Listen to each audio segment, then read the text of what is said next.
All right, today we're going to talk about something that's very timely for Gene. Gene is joining us remotely from SUU. Woohoo! Oh yeah! Aren't you supposed to go? Aren't you supposed to say "Go Birds" or "Thunderbirds" or something? You Go Birds. Okay, awesome. Feels like 2020 all over again. All these Zoom meetings. It's true. It's true. So yeah, we're going to go over how to make friends in college. So that's a pretty exciting topic for tonight. But before we start that, I'd like to ask you guys, it's been a couple weeks since we've started this, but how's everybody doing on their words for 2020? I can start. For me, discover was the word I wanted to work on. And I have thought about it. It hasn't been like a super active thought for me. But for me, we also had an episode where we talked about like dialogue, language, and words.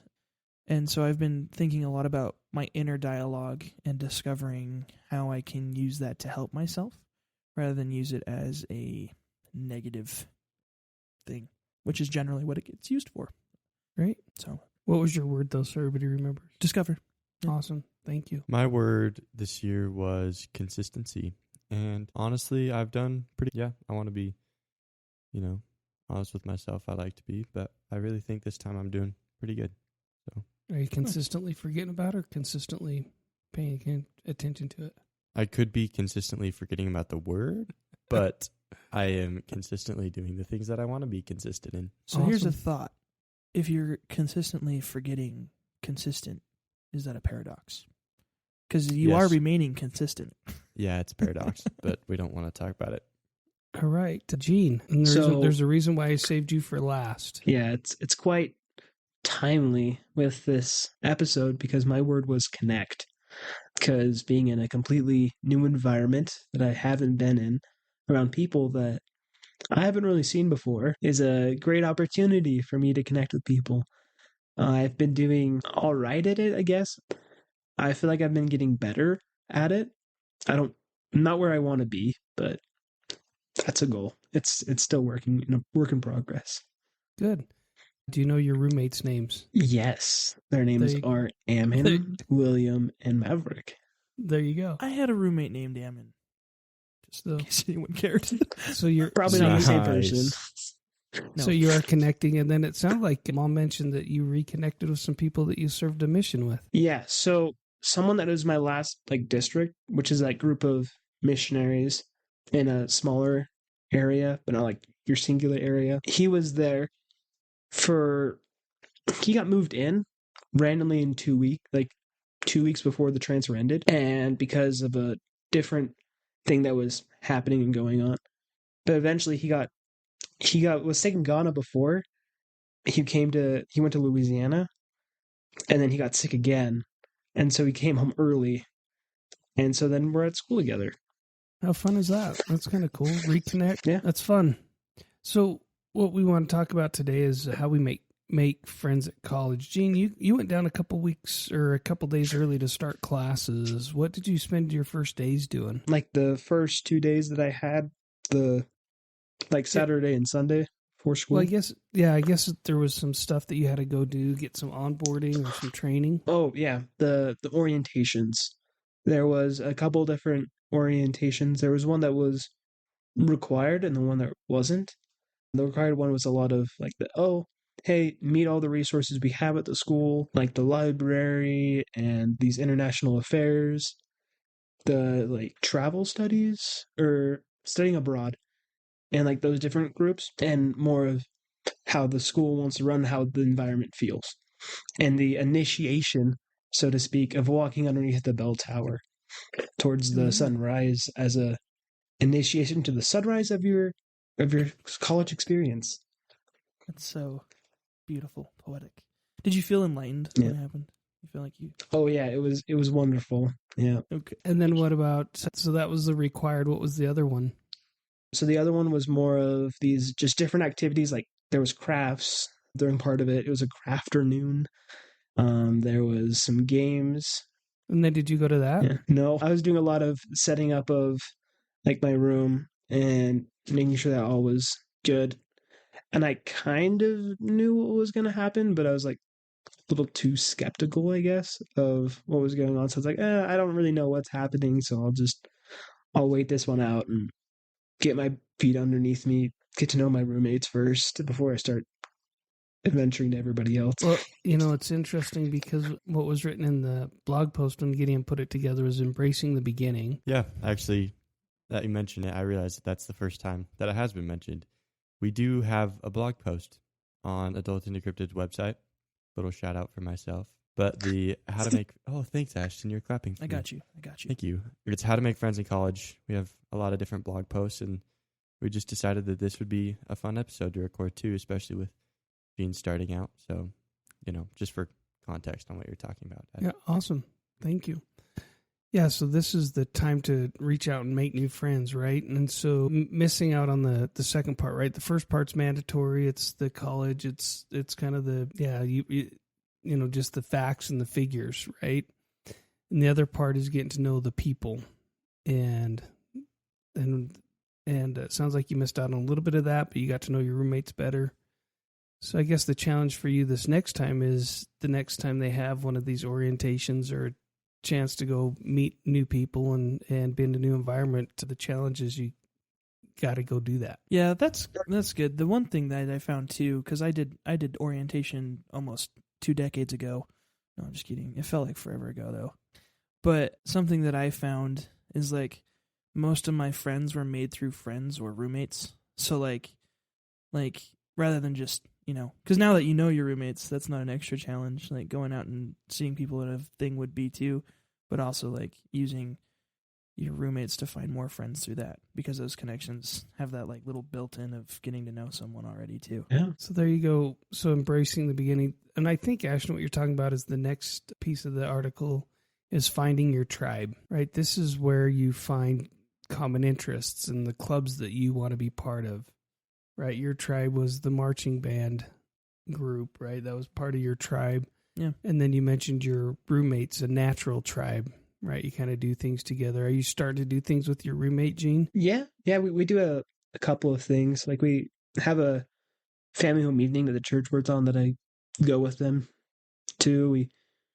One of the things that actually like just happened was one of them, the one that's named Ammon, actually, it does ab works out. It's at 9. I don't work out at 9. I don't know what the appeal of it is, but In the I morning joined or him at for one night? of those at night.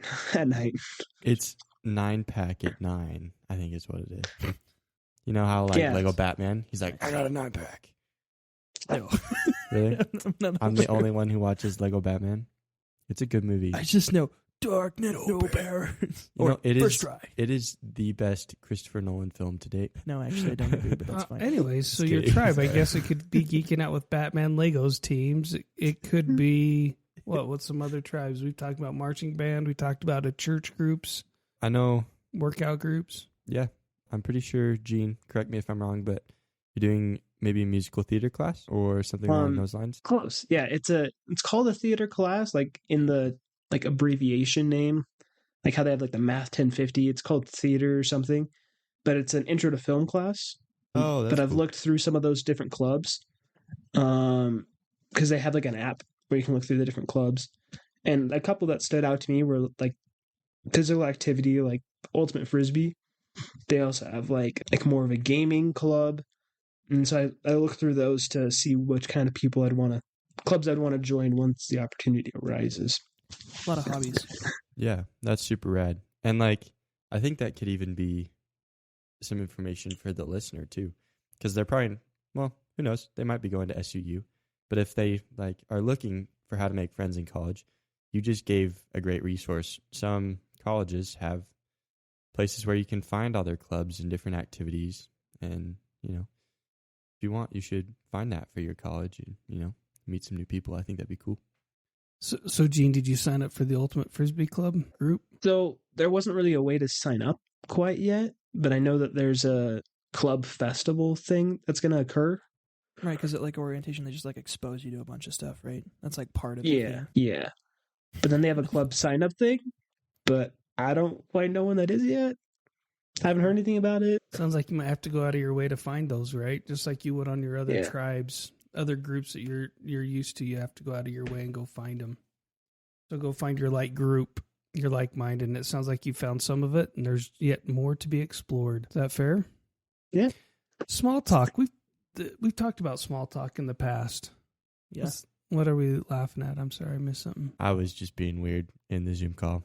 Yeah, we have talked about small talk. We actually, our most popular episode to date is how to talk to people. I think of that conversation all the time. Like there was one, I mean, not trying to steal thunder from any of this conversation, but like there was a conversation I was having like this week where I was trying to get to know someone new that I see a lot and I work with. And I was like, hey, so how are things going? Good. Awesome. And I kept trying to start it, but it was just like the one word dead end answers, which we called, was it naked answers? Naked answers. Naked answers, where it's just like a completely naked conversation cannot go anywhere. And it just has not left me ever since. I always think about it. Is this person attractive to look at if you're having naked thoughts about them? I don't No. Wait, hold on. Dad. No, stop. We misunderstood. No, well, I don't even. Okay, first off, in my defense, I don't remember who I was talking to. But naked meaning, like, when you're having a conversation and, like, we were talking about how to hold on to a conversation longer so it doesn't just, like, fizzle out and die. And the solution we came up with was finding ways to extend a certain topic of conversation. Right. So for those who have not heard about the concept before, like for demonstration's sake, Gideon, What's up? What's up, man? How was your day today? Good. That's good. I'm glad. Like that would be naked. But if I responded with, go ahead. Yeah. If I responded with something, it's good. I'm glad, man. What you been up to? Anything that has made it good? Yeah, actually. So I had this super cool experience at MTech.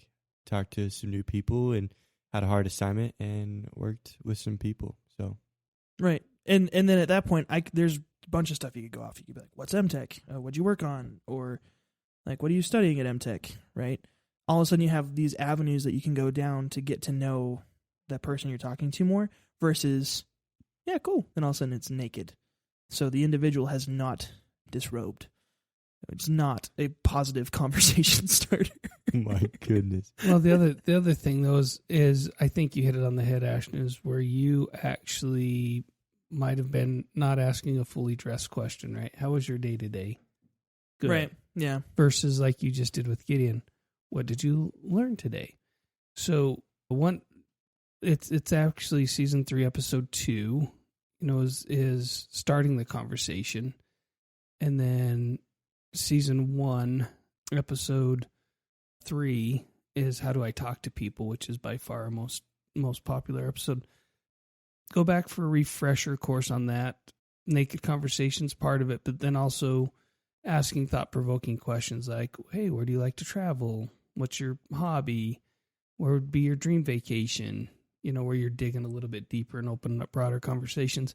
Right. And Gene, I think that'd be an opportunity for you as you're starting to get to know people. And yeah, it feels weird at first. I would say it feels pretty odd. Yeah. But then as you get used to it, you start to make deeper and longer lasting connections. And I will say, like, you and I both having had the experience of a mission, like, when you've just done something like that where a large requirement of it is just talking to people, it's a skill that still does need to stay trained, right? Because I've definitely noticed that, like, I have that skill, but, like, starting it and after I go long periods without using it, I find it just as challenging to still start conversations. So it's like one of those things where I feel like, oh, that's hard for me. Yeah, well, you got to train it up and you got to keep it going, too. So. Well, it's just like abs at 9, right? Gideon can't have his 9-pack of abs if he skips abs at 9 too often. But he does. That's Show true. him. What? Please don't. No. Keep his shirts on. No Yeah. naked conversations. Yeah, let's get naked for this conversation. So, Wow, okay. so there's just a variety of questions. We put a couple on that blog just to be paying attention to. But I like Ashton's point of saying, hey, now you've got your roommates. You make friends with them. You make friends with their friends. You make friends with their female friends, that they bring over and their female friends. And, you start to meet a whole bunch of different people versus just this one little group. So, yeah, small talk, it's a skill, right? And it's almost a lost art. We've got into the texting and communicating that way, and that's fine. But I would think that there's ways to do that even via text. Am I wrong there? Because most texts I get are one word answers or one word. Yeah, it's pretty. What's the conversation called? Transactional. Yeah. A lot of talking is transactional. And it's like, I want to have fun conversation, not just transaction. And for me, too, when it comes to conversations, like, there's no risk involved. Well, that's not true. But there's generally less risk involved with, like, a text conversation, because then you can just, you don't have to deal with immediate consequences. In fact, you don't have to deal with consequences at all if you don't want to. You can just delete the conversation. Versus in real life, you're having a conversation, there's an element of instant consequences, positive and or negative.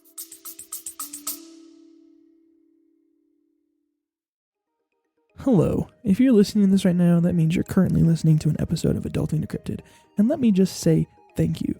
My name's Ashton, one of the hosts of Adulting Decrypted, and I wanted to steal a quick second of your time to do a shameless little plug. If you've listened to our podcast for any sort of time, you know that we talk about a bunch of different stuff all about adulting.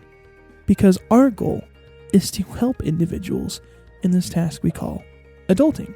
Now, we have just revamped the way that we do this. If you go to adultingdecrypted.com, you can see all of our episodes sorted out by category.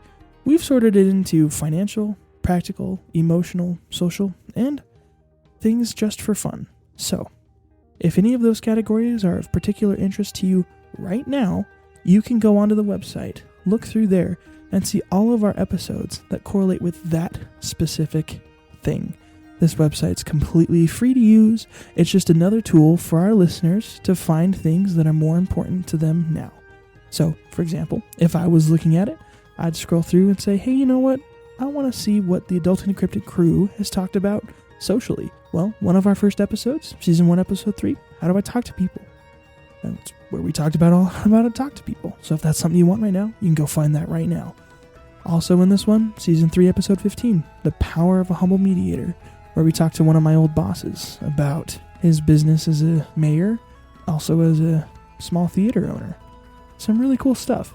So, if you're looking for a better way to organize through all your self-help podcasts, try adultingdecrypted.com and enjoy the rest of the episode.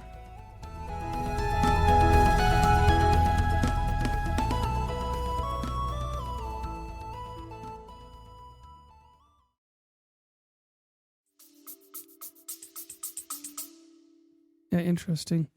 It's funny you say that, because here's a time, Gene, in your life that you can actually start up conversations with everybody, because most people are just like, they're in a new environment, they're in a new setting. Even if they're been at SUU for 4 or 5 years, it might be their first time in Math 105 or 110, right? It's the first time they've been in that theater class, unless they failed last semester, and then you might want to be their friend anyways, so you can see how not to fail, right? You're like, how many times have you taken this class, right? Hopefully it's only once. Right. If not, you might want to sit closer to him and say, "Okay, tell me how I don't fail." Yeah, there's that conversation does happen. Had happened. I had that conversation. Sorry, that's what I was going to say. I had many conversations where, like, or if you've seen the show Community, it's like there's like a 30-year-old guy that's in community college, and a young kid walks up to him and is like, "Can you tell me what you did to get here so I know exactly what not to do with my life?" I did that with some of my music theory classes. People that failed, I was like, what did you learn from the first 2 go-rounds? And it is still very helpful, right? Oh, so yeah, that you don't have to take the class multiple times. But my point on the conversation is the risk is minimized because there's a lot of people going through this first-time experience. Whether it's the first time through this class, the first time through this conversation, it's a chance just to meet people. Have you used any of those? Go ahead. I was just going to go back to something you said earlier that I saw on a sign. It talked about small talk, and it got me thinking, like, why do we call it small talk? Because it could be arguably the most important form of talking, is that personal, like starting a conversation, being able to talk to someone, because the bigger conversations, like, that's what it's built upon. So you need a strong foundation before you can get to those more, I guess, spontaneous conversations. But they tend to be heavier in nature, right? The longer you get to know somebody, the deeper conversations you can have. That's why I think it's called small talk. And really, it's a practice skill that, Ashton, I like that you said that there's immediate consequences, good or bad, right? Talking to somebody behind the cash register, hey, how's your day? Sometimes you get the scowl, and that's mostly because I'm at self-checkout. No, I'm just kidding. Is it because the camera's looking back at you? Yeah, exactly. But thank you. It was a bad dad joke. That was funny. It was good. But there's other times that we can practice that in line or standing at a burger joint or, whatever, because there's really low consequence, right? How many people are going to hit you? How's your day? They turn around and slug you. It's not going to happen. They could ignore you. It could happen. It could happen, but the chances are pretty slim, yeah. Right? That more than likely they're not going to pay attention to. It would be the worst negative, and the best thing is you meet a new friend, right? So we've got these built-in opportunities. I think we need to take them, and it's a great place is the small talk. Breaking down social barriers. This is where you can go through into different groups or different clubs that you wouldn't normally think of, that you might not have belonged to in the past, right? We're kind of down here in Utah County. There's not a lot of diversity. There's not a lot of difference. We've got a lot of shared experience, down here in this area in the school that you go to. But now that you're out on campus, there's going to be different groups, different clubs, ones that you, not part of your tribe, but you might go, I've often wondered about this. Maybe I'll go join or go be part of, a cultural event, right? There's the Chinese festival comes through and you're like, I'd like to learn more about the culture and the people. Go to some of those events that the college hosts, because the college hosts a lot of diverse events. It might be about a different political group than you're part of, or different socio-economical group, or, just go to those events, participate in Cultural Awareness Day. I remember down at SUU, they did a big one night. They did it wasn't with the church. A lot of stuff we do there is like you mentioned, family home evening or, seminary or institute where you meet people. But this was actually held at the college campus, and I made Chinese food and took it over and shared that part of the culture that I knew, and I had people that were from mainland come through and go, thanks for making that. Pretty authentic. It tastes like this, and it's developed some relationships. But I was able to try naan and, a variety of foods, so go to those events and don't be, it's weird. You feel weird. Yeah. Right? You're going to feel weird going and doing craft afternoon or, whatever. But it's okay to feel weird. Go to the gym. Go to, the music concerts. Go to, something that pushes you or tests you, especially if your roommates are going or a friend that you've just met. Go with them.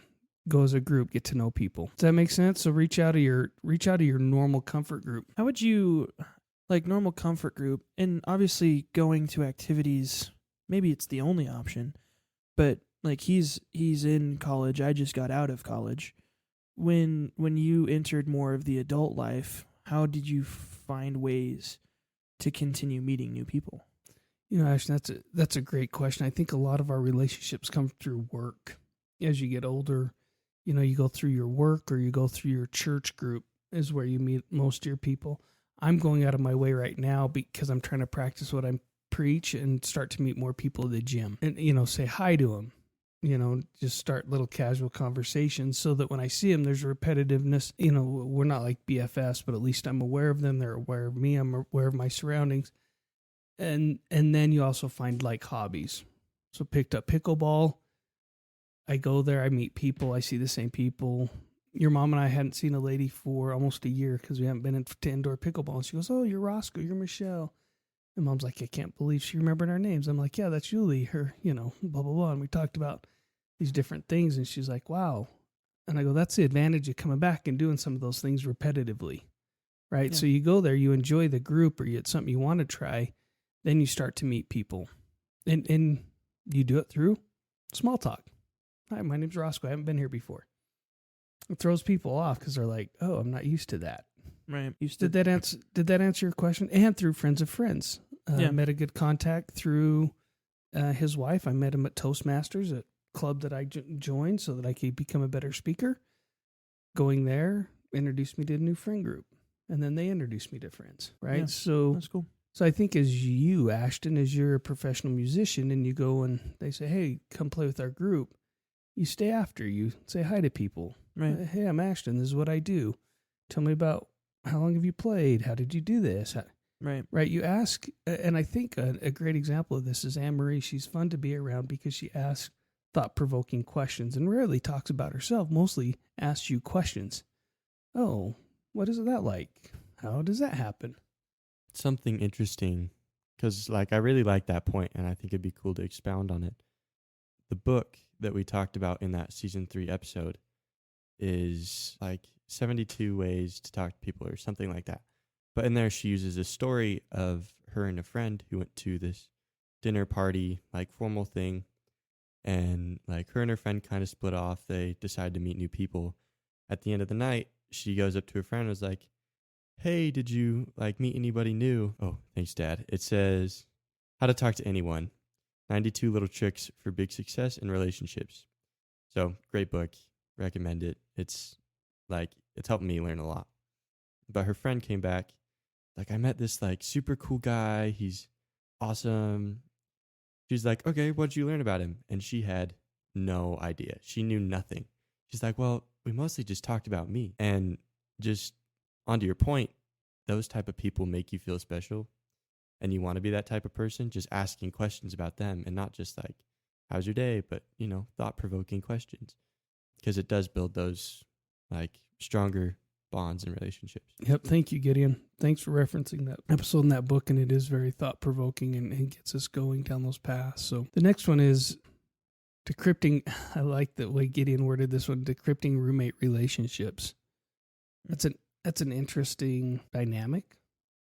Yeah, that's an interesting concept, because when you think about it, it's like, it's say monogamous, but that's not the right word. But it's just this like the unknown. When you get your roommates for the first time, you're questioning whether or not you're going to get along, whether or not your lifestyles are going to coincide, all that sort of stuff.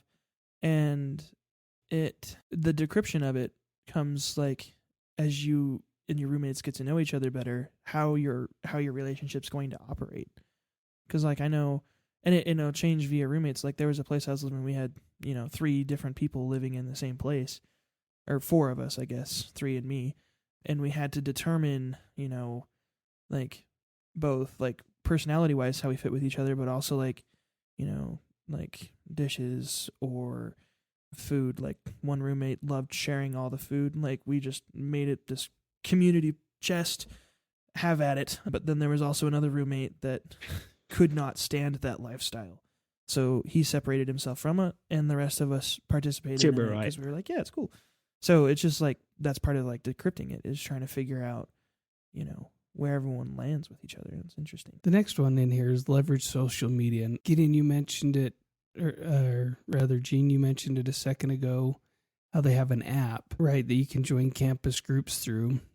But there's Facebook groups that you can join, if you don't have one that doesn't have the right group that you're looking for. But I also would caution us and the listener to avoid getting on social media and just doom scrolling, but using it for very specific purposes of saying, hey, how would I meet up? Meetup. Have you ever used Meetup, Ashton? Is that a social media service? Yeah. Never even heard of it. So what it is, it's like there's a group that does Meetup and they come play pickleball. And it's just a bunch of people that they're like, oh, join this Meetup group. I'm sure there's one down at SUU where people are doing different activities that are like groups of stuff that you'd want to get better at or get to know or get to do, right? And so that's what people use as Meetup. Hey, I'm going for a hike at this mountain. Okay, cool, let's all meet up. And it's kind of a way to just build your social media network and your group of friends. So use those, right? Use those tools to find people doing stuff that you want to do or that you already do, but you're just not used to it in that new area. Or you want to have people join you. Does that make sense? Yeah. So I have to try it out. So try and strike that balance between, hey, I'm always on social media, and I think that'd be a good one you asked about as an adult. Different me being married and raising a family and not having a ton of extra time. Like the friends that I met were just probably one of the closer ones that I've met that was through Gideon's soccer team, right? I talk to half a dozen of the parents still when I see them, and hey, how you doing? Just because that's how we met, right? Kids doing a like sport. The Gerbers, good example of people that we met that we still visit with, we still say hi to, close friends of yours, right? So that's how we meet people as adults. And it starts very casually, very much small talk. Oh, who's your son? Oh, it's Zach. Oh, very cool. He's cool, blah, blah, blah. We get this talking. Then come to find out we both like to ride dirt bikes. And then we go ride dirt bikes and we go spend time together outside of that first activity that brought us together. Right? He's one of those people I count amongst a very close friend. And I didn't even think about it. But so it's leveraging those social media aspects of, hey, this guy does something I want to do. Yeah. How do I do that? So now there's what I would call the dreaded group activity or group projects. Crafts. No. Oh. But let's say that for me, group projects were research projects. Gideon, you had some at school at MTech? Yep. I have lots of group projects at MTech. Yep. So this is a chance to meet new people and to see things different than you currently see it. For me, and this has been a long time ago, that you talked about 2 decades, that literally when I was going through the community college, I actually graduated over 2 decades ago. I realized the irony when I said it. Yeah, that's why the confused look on my part. But I remember a group that we started to study to try and pass this Math 105, which I think, Gene, you called Math 110 or something now. Math 1010's the Math first math. 1050. Oh, 10. Ooh, good for you. So we had a study group and we would meet. We'd go through prep tests. It's kind of what community is based off of, as a study group, right? And the whole premise is then they start going through other classes together. And for me, I leveraged a study group when I went up to Weber for 2 years that I was there. There's like 4 of us that would get together after class, and it wasn't for necessarily just team projects, but it was to go through other stuff. And then I would leverage them for my team projects. I'd be like, cool, it'd be great if the 4 of us could get on a team because we already work well together. We all know each other's strengths, and we try and leverage that. But yeah, it's got its own set of challenges, right? Sometimes you look at it and go, oh, it's only 3 more classes. It's only this big of an assignment. Let's try and get through it. And then there's other times you could say, wow, these guys are good people. I just want to get to know them better. And that's what this math study group became for me. It became this math class and then 2 stat classes. We kind of, 2 or 3 people dropped out. We picked up 3 or 4 people, but kind of became that group that we passed those 3 classes together. So this is a chance to do some of those activities and projects. Any more thoughts on group projects?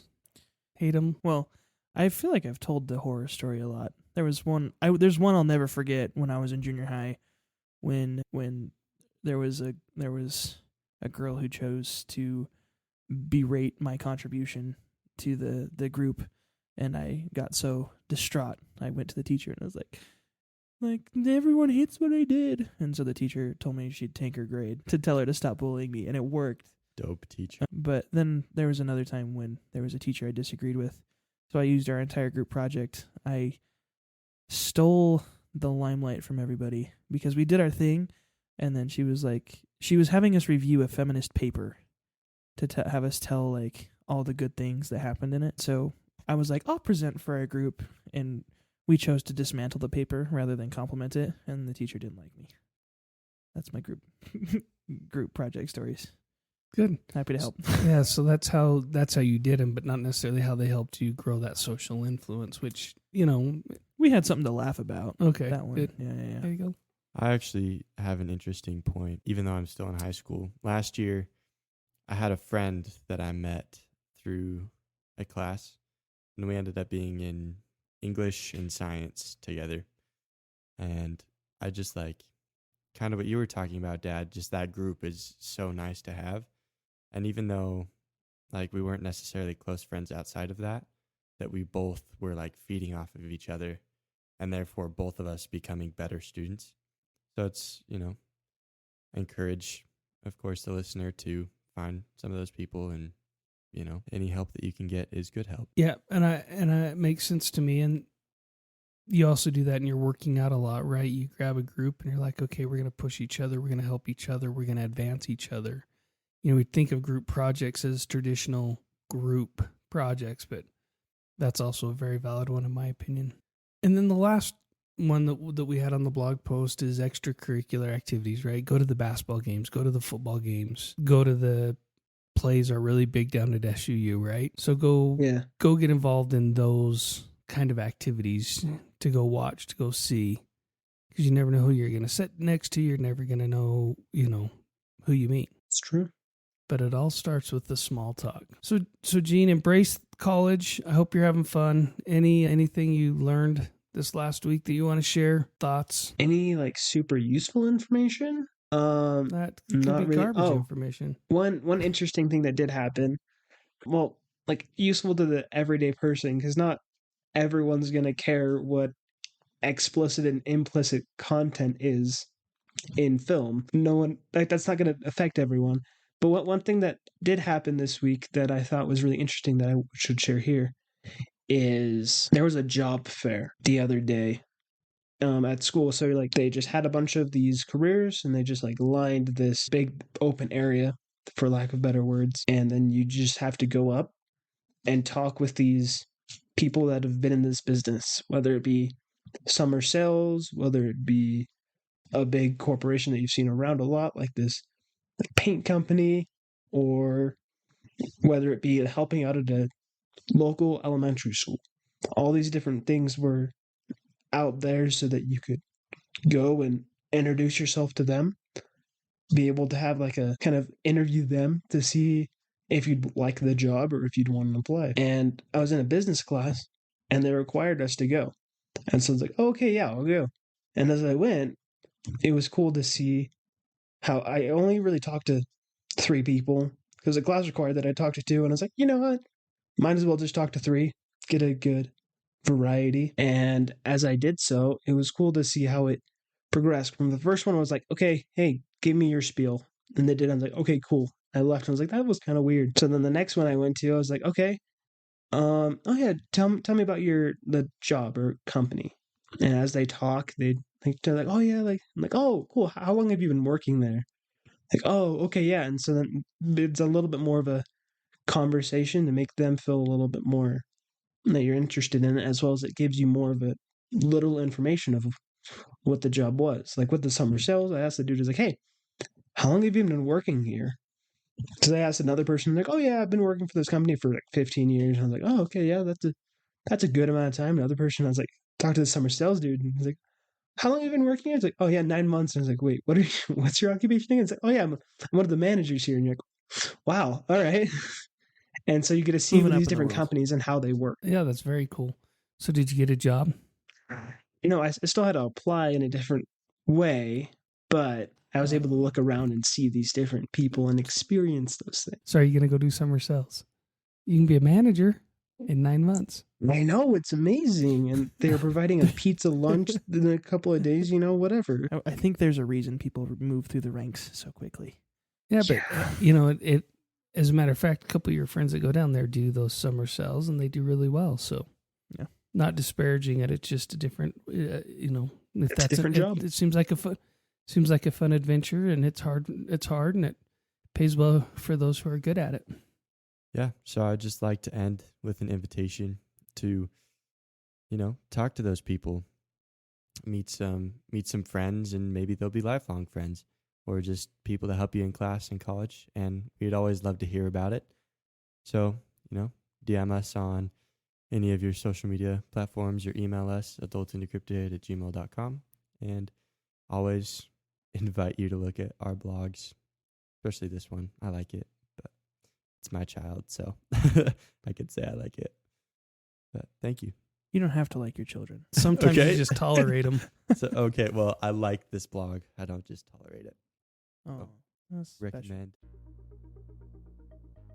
Thank you for listening to this week's episode of Adult and Decrypted. We really enjoyed having this week's conversation, and we hope you did as well. If you ever want to comment on the topics, you can send us a message to our website, adultingdecrypted.com, our email, adultingdecrypted@gmail.com, or through our Instagram, Facebook, and LinkedIn accounts at adultingdecrypted. If you have any topics for the show that you would like us to talk about, or if you are a parent and want us to talk about something your kids should know, send us a message on any of the accounts mentioned. If you'd like to be a guest or have an idea for someone you think we should have on our show, feel free to send us an email detailing your thoughts to adultingdecrypted@gmail.com. Adulting is teamwork. We have merch. If you want to show off your Adulting Decrypted pride, check out our website, adultingdecrypted.com, or our partner website with shop.spreadshirt.com/adulting-decrypted. Lastly, if you enjoyed the show, please consider supporting us on our Patreon at Adulting Decrypted. Along with the benefits that come with our Patreon, and trust us, there are some pretty good ones in there, you will not only be helping us continue in the effort to make great content, but you will be part of a community of individuals all trying their best to adult. We appreciate you listening, enjoying, and leaving your positive reviews. Now, the special song from Gene and Gideon.